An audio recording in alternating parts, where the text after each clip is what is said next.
millions of jobs. And I'm not just throwing that out at you. I'm not just saying that. We have an energy crisis, we have an economic crisis, and we have, obviously, the climate crisis.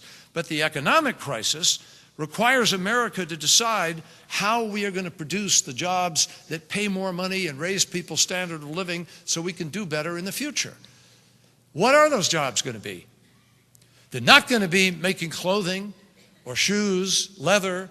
They're not going to be some of the lower tech jobs that we did in the past, because too many other countries have too many people who don't have any health benefits, don't have any jobs, who work for $1 or less a day, and we just don't compete at that.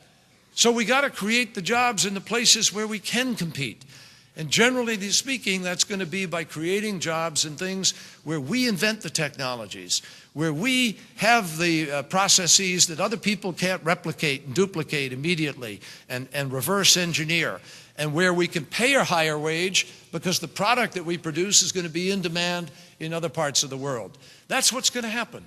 Let me just tell you, ladies and gentlemen, the revolution that fueled the wealth creation of the 1990s, when we saw incomes go up at every level in America, came from a $1 trillion market, technology, with 1 billion users.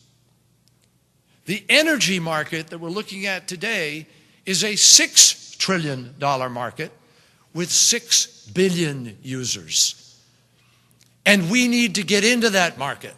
As President Obama said, I don't want America to be number 2. I want America to be number 1, and so do you. And the way we do that is by investing in our future and creating the jobs in those sectors. Now, I'll tell you, right now, we're not doing that. I'll tell you who is: China, India, Mexico. China's investing $400 billion into these new technologies. China today is the world's #1 leader in solar and in wind.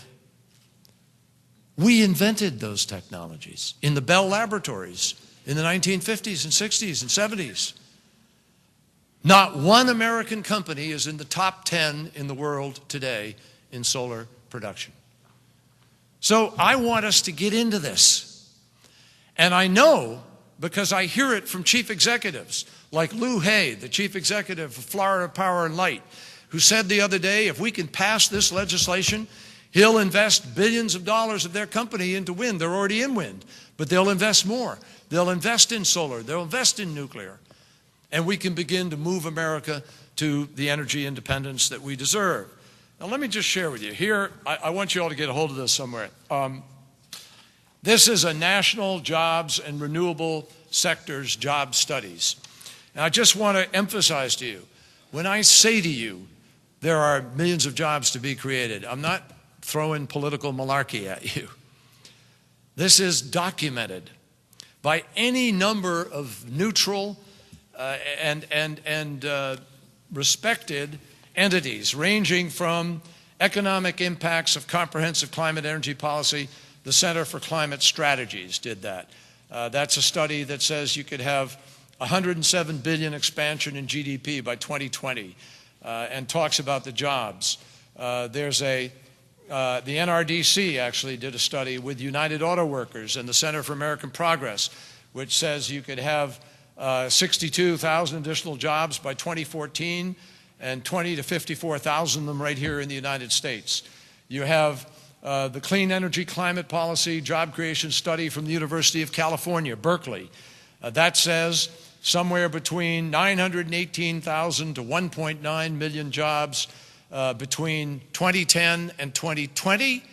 And you have an increase of income in the United States from $448 to $1,176 per household.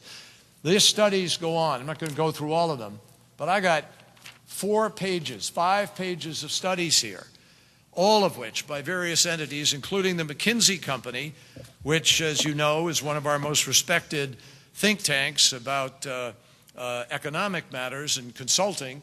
And they've said that the first 20 to 30 years of this effort to reduce emissions is free.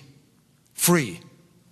Doesn't cost money, because companies actually make money by reducing their energy bills by using energy efficiency. Energy efficiency is the fastest, cheapest, most effective and efficient way to grab back the emissions and to move to the new energy economy. And I can show you companies today, IBM, Hewlett-Packard, DuPont, Dow Chemical, General Electric, Cisco Systems, countless companies across the country are already reducing their emissions by 20, 30, 40, 50%, and they're making money doing it. Their net bottom line is plus up. They're finding it's good business. And that's what we have to go out and make sure we show people, that the advanced technology and deployment that we put in line here will put America back into the marketplace globally and economically and make us more energy independent here at home. How? Let me tell you specifically. We are going to use T. Boone Pickens' plan about conversion of big, heavy-duty garbage trucks, major haul trucks, 18-wheelers, within certain geographic limits, where the truck goes out for the day, does a whole bunch of deliveries, and comes back at night. You don't need to build a lot of infrastructure. You can use compressed natural gas, which is a 50% reduction immediately on the emissions.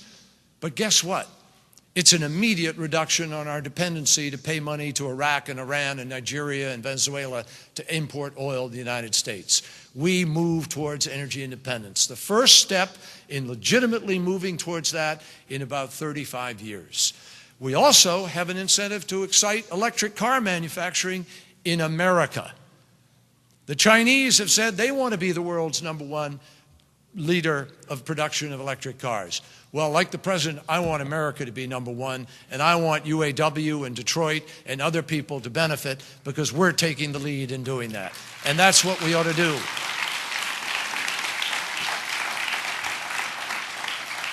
Some of this is already happening. Just 2 days ago, the president stood up with a company called A123 Batteries.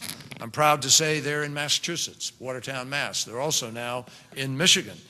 And this company used $249 million from the Recovery Act, the money that you spent to help America come back, and they're building car batteries now in Livonia, Romulus, and Brownstone, Michigan. 90 new jobs have already been created, and there are a lot more are coming. Another 3,000 are expected by 2012. That's the future. There's a company called Abound Solar that's based in Loveland, Colorado. And already it has 370 employees, but it's growing fast. The firm started a production of low, thin film photovoltaic solar panels about 6 months ago. It expects to reach $1 per watt of manufacturing cost quickly with a new factory in Longmont, Colorado. And that's precisely the kind of innovation that is going to drive this nation.